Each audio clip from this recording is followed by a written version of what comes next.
प्रियछात्राः, भवतां पुनः स्वागतम्। अस्माभिः सायणाचार्यस्य विषये प्रथमभागे दृष्टम्। सायणाचार्यस्य पितुः मातुः नाम, पुनः सायणाचार्यस्य द्वौ भ्रातरौ आस्ताम् इत्यपि अस्माभिः दृष्टम्। माधवाचार्य भोगनाथ नाम्ना द्वौ भ्रातरौ तस्य सायणाचार्यस्य आस्तामिति, पुनः तस्य गोत्रविषये शाखाविषये तस्य समयस्य विषयेपि अस्माभिः दृष्टम्। पुनः तस्य सायणाचार्यस्य गुरूणां विषये विद्यातीर्थ भारतीतीर्थ श्रीकण्ठश्चेति त्रयः गुरवः सायणाचार्यस्य आसन् इत्यपि अस्माभिः सर्वं प्रथमभागे दृष्टम्। इदानीं द्वितीयभागेऽस्मिन् वयं किञ्चित् इतोपि अग्रे पश्यामः। सर्वप्रथमम् अस्माभिः दृश्यते यद् श्रीमत्सायणाचार्यस्य पराक्रमः इति। सायणः पूर्वं महाराज हरिहर अनुजस्य कम्पमहीपतेः अमात्यः आसीत् इति इतिहासकाराः वदन्ति। कम्पमहीपतिः तन्नाम श्री महाराज हरिहरस्य अनुजः आसीत्। सः नेल्लूरु अथवा कडप्प इति अद्यतने यद् नगरं अस्माभिः श्रूयते तस्मिन् प्रदेशे सः राज्यं कुर्वन् आसीत् इति अस्माभिः ज्ञायते। यतोहि विजयनगरसाम्राज्यम् अतीव विशालमासीत्। तादृश विशाले अस्मिन् साम्राज्ये सः कम्पमहीपतिः नेल्लूरु कडप्प आदिप्रदेशे सः राज्यं कुर्वन् आसीत्, यश्च इदानीम् आन्ध्रप्रदेश इति नाम्ना ख्यातः अस्ति। अतीव विस्मयावहं चरित्रं वर्तते आचार्यसायणस्य। कम्पमहीपतेः देहावसानसमये तस्य पुत्रः सङ्गमनरेशः सङ्गमभूपालः सः बाल्यावस्थायाम् आसीत्। सङ्गमभूपालस्य बालत्वात्, यतोहि सः लघुबालकः आसीत्, तदा एव तस्य पिता कम्पमहीपतिः दिवङ्गतः। तदा सः अनधिगतशस्त्रविद्यश्च आसीत्। अतः सः राज्यभारं वोढुं समर्थः न आसीत्, यतोहि बाल्यावस्थायाम् एतत् सर्वं कर्तुं न शक्यते इति हेतोः। तथापि तस्मिन् समये सायणः तस्य अमात्यत्वेन मन्त्रिपदे विराजमानः आसीत्। तदा सः तस्मिन् स्थाने स्वयमेव तद् राज्यभारं वोढुम् अङ्गीकृतवान्। तदा सङ्गमभूपालः पुनः तं सङ्गमभूपालं सकलविद्याभ्यासं च सः सायणः अकारितम्। यतोहि सः सङ्गमभूपालः बालः आसीत्, अतः तं बालं सायणाचार्यः एव अध्यापयत्। राज्यवहनहेतोः सायणः विविधयुद्धानि अपि सायणेन दृष्टं वर्तते। यतोहि राज्यवहनकारणात् सः विविधसङ्ग्रामेषु भागं गृहीतवान्। सायणः युद्धे स्वभुजबलपराक्रमेण विविधप्रान्तस्य भूपालान् समराङ्गणे पराजितवान् इत्यपि इतिहासलेखकाः पुनश्च तत्र विद्यमानशिलालेखाश्च ज्ञाप्यते। चम्पनामकं चोलराजं विजित्य सर्वासु दिक्षु स्वीयां पराक्रमकीर्तिं प्रसारितवान् इत्यपि शिलालेखात् अवगम्यते अस्माभिः। इमे विषयाः सर्वे सायणेन स्वयमेव रचिते अलङ्कारसुधानिधिनामके ग्रन्थे विस्तरेण चर्चितम्। अपि च तत्र यत्र यत्र सायणः विजयनगरसाम्राज्यस्य भूपालानां यत्र यत्र ख्यातिर्वर्तते, यद्यद् नगरम् अनेन विजितं, तत्र सर्वत्र शिलालेखादपि इतिहासम् अयम् अस्माभिः अवगन्तुं शक्यते। सायणस्य पराक्रमविषये अस्माभिः कतिचन पद्यमाध्यमेन उदाहरणानि अस्माभिः द्रष्टुं शक्यते। तदित्थं वर्तते।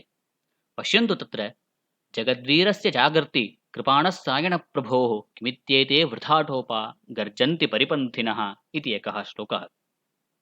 अग्रिमः अमुं शमितशात्रवस्थिरभुजावलेपोदयं समीक्ष्य युधि सायणं समधिको भवेद्विस्मयः नखाग्रहतवैरिणो नरहरेर्हरस्याथवा नखाम्बुजदलोल्लसन्नयनमात्रदग्धद्विषः। अर्थात् सायणं दृष्ट्वा, अर्थात् समरक्षेत्रे सायणं दृष्ट्वा सर्वे विस्मयमावहन्ति, सर्वे आश्चर्यचकिताः भवन्ति। किमयं नरः वा उत साक्षात् नरहरिर्वा, साक्षात् सः नरसिंहावतारो वा, यश्च नखाग्रेण स्वकीयं स्वीयं शत्रुं पराजयति, स्वीयं शत्रुं विदारयति, तादृशः नरहरिर्वा अथवा स साक्षात् शम्भुरेव वा इति कदाचित् विस्मयताम् एति जनाः। समरे समस्तसैन्यं सायण तव बिम्बं वहन् खड्गः, क्रीडति कैटभरिपुरिव बिभ्रत्क्रोडे जगत्त्रयं जलधौ। पुनः सायणस्य प्रशासनकाले अर्थात् सङ्गमभूपालस्य स्थाने सः यदा राज्यम् अकरोत् तदा तत्र न कोऽपि दुर्भिक्षां वा अथवा दुर्मृतिर्वा अभवत्। सत्यं महीं भवति शासति सायणार्ये, सम्प्राप्तभोगसुखिनः सकलाश्च लोकाः इति श्लोकेनानेन अस्माभिः ज्ञातुं शक्यते। सङ्गमभूपालः तदा बालः आसीत्, अतः तस्य अध्यापनं परिपोषणं च सायणेनैव कृतं। यतः सः पितृविहीनः लघुबालकः आसीत्। अतः मन्त्रित्वेन विविधयुद्धक्षेत्रं दृष्ट्वा विविधयुद्धक्षेत्रं विजित्य तस्य विजयनगरसाम्राज्यस्य प्रसारं कृतवान् आचार्यः सायणः। पुनश्च गरुडनगरनामकं नगरमपि विजित्य तस्य राज्ञः स्वपादौ नतमूर्धानमकरोत् इत्यपि तत्रत्य शिलालेखात् अवगम्यते। अलङ्कारसुधानिधिनामके ग्रन्थे सर्वमेतद्वृत्तान्तम् अस्माभिः पठितुं शक्यते। पुनश्च यथा युद्धक्षेत्रे कुशलः, यथा समरक्षेत्रे पराक्रमशाली, तथैव सायणाचार्यः स्वकीयविद्वत् सम्पत्तौ अपि सम्पन्नः आसीत्। सायणाचार्यः नैकग्रन्थानां लेखकः आसीत्। सर्वोऽपि ग्रन्थाः तत्तच्छास्त्रेषु महदुपकारकाः इति तु निर्विवादमेव सर्वेषां। सायणरचिताः ग्रन्थाः अत्र उल्लिख्यते। सुभाषितसुधानिधिरिति कश्चन ग्रन्थः, यश्च नीतिवाक्यानां सङ्ग्रहपूर्वकम् अस्य ग्रन्थस्य ग्रथनम् अभवत्। कम्पमहीपतेः राज्यकाले सायणेन विरचितोऽयं ग्रन्थः इति अस्माभिः अवगन्तुं शक्यते। ततः परं तेन रचितं प्रायश्चित्तसुधानिधिः इति। अस्य ग्रन्थस्यैव कर्मविपाकः इति अपरं नाम अपि वर्तते। वस्तुतः अस्य ग्रन्थस्य धर्मशास्त्र अभ्यासिनां महत् उपकारकं भवति इति सर्वे अभिप्रयन्ति। अग्रिमः अलङ्कारसुधानिधिः इति। काव्ये अलङ्कारप्रतिपादकः अयं ग्रन्थः, किन्तु अस्माकं दौर्भाग्यवशात् सम्पूर्णं नोपलभ्यते। अस्मिन् ग्रन्थे 10 उन्मेषाः सन्ति इति श्रूयते, तथापि उन्मेषत्रयमेव अस्माभिः इदानीं लभ्यते। अत्र वैशिष्ट्यं वर्तते, सर्वत्र अलङ्कारग्रन्थे सर्वे आचार्याः राज्ञः एव वृत्तान्तम् उदाहरणरूपेण पद्यमाध्यमेन प्रस्तुवन्ति।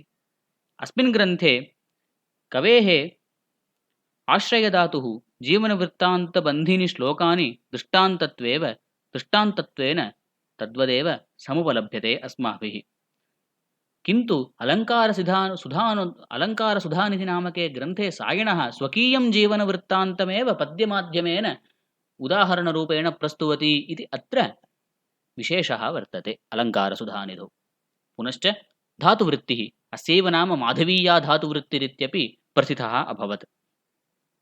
माधवीया धातुवृत्तिरिति प्रथिते धातुवृत्तिनामके ग्रन्थे व्याकरणशास्त्रानुसारेण धातुविषयकाः चर्चाः विहिताः अभवन्। माधवीया इति नाम्ना विख्यातः वर्तते, किन्तु सायणः स्वयमेव रचितः अयं ग्रन्थः इति तु स्फुटमेव। यतोहि तस्य पुष्पिकायां यदा पठन्ति तद् अवश्यमस्माभिः ज्ञातुं शक्यते। यतोहि माधवीय इति नामकरणे स्वकीय अग्रजस्य आज्ञया एव सर्वमपि कार्यं तेन कृतम् इति हेतोः तस्य तत् अनुजं प्रति अग्रजं प्रति तस्य इयान् विश्वासः, इयान् महिमा वर्तते, अतः माधवीय इति नाम्ना प्रथितः। तत्र कोऽपि विप्रतिपत्तिः नास्ति। पुरुषार्थसुधानिधिः इति कश्चन अपरः ग्रन्थः। पुरुषार्थोपयोगिवाक्यानां सङ्ग्रहात्मकः अयं ग्रन्थः इति अस्माभिः ज्ञातुं शक्यते। पुनः वेदभाष्यं कतिपयग्रन्थानां बहूनां संहितानां बहूनां ब्राह्मणग्रन्थानां वेदभाष्यम् अकरोत्। पञ्चसंहितायाः उपरि 13 ब्राह्मणानाम् उपरि अनेन भाष्यं रचितं। पुनः आयुर्वेदसुधानिधिः इति आयुर्वेदसिद्धान्तप्रतिपादकः परः अयं ग्रन्थः। पुनश्च यज्ञतन्त्रसुधानिधिः इति यज्ञानुष्ठानविधेः विमर्शकात्मकः ग्रन्थः अयं वर्तते। पुनश्च इदानीम् अस्माभिः इदमपि द्रष्टुं शक्यते यत् रचितानि वेदभाष्याणि इति। सायणरचितवेदभाष्यस्य नाम माधवीया वेदार्थप्रकाशः इति भवति। संहितायाः तैत्तिरीयसंहिता, ऋग्वेदसंहिता, सामवेदसंहिता, काण्वसंहिता, अथर्ववेदसंहिता, अथर्ववेदसंहिता इति संहिताः तस्याः उपरि अनेन भाष्यं कृतं। पुनश्च ब्राह्मण आरण्यकग्रन्थानामपि अनेन भाष्यं विरचितं। तैत्तिरीयब्राह्मणं, तैत्तिरीय आरण्यकम्, ऐतरेयब्राह्मणम्, ऐतरेयारण्यकं, ताण्ड्यब्राह्मणं, षड्विंशब्राह्मणं, सामविधानब्राह्मणं, देवताध्यायब्राह्मणम्, आर्षेयब्राह्मणम्, उपनिषद्ब्राह्मणं, संहितोपनिषद्ब्राह्मणं, वंशब्राह्मणं, शतपथब्राह्मणम् इति 13 ब्राह्मणग्रन्थानां पुनश्च पञ्चसंहितायाः उपरि अनेन महद् वैदुष्यपूर्णम् अतीव रोचकं सरलं भाष्यं च प्रस्तुतम्। अत्र एतावान् विषयः एव भवतु। अग्रिमे भागे अस्माभिः वेदभाष्यरचनाकौशलं, तस्य पाण्डित्यविषये कियान् महत्त्वं वर्तते इत्यादिविषये चर्चाः प्रवर्त्यन्ते। अत्र आहत्य अस्मिन् ग्रन्थे अस्मिन् भागे अस्माभिः दृष्टं सायणस्य जीवनवृत्तं, पुनश्च तस्य पराक्रमशैली, पुनश्च तस्य ग्रन्थाः इति अस्माभिः एतावान् विषयः अत्र अस्माभिः अधिगतः।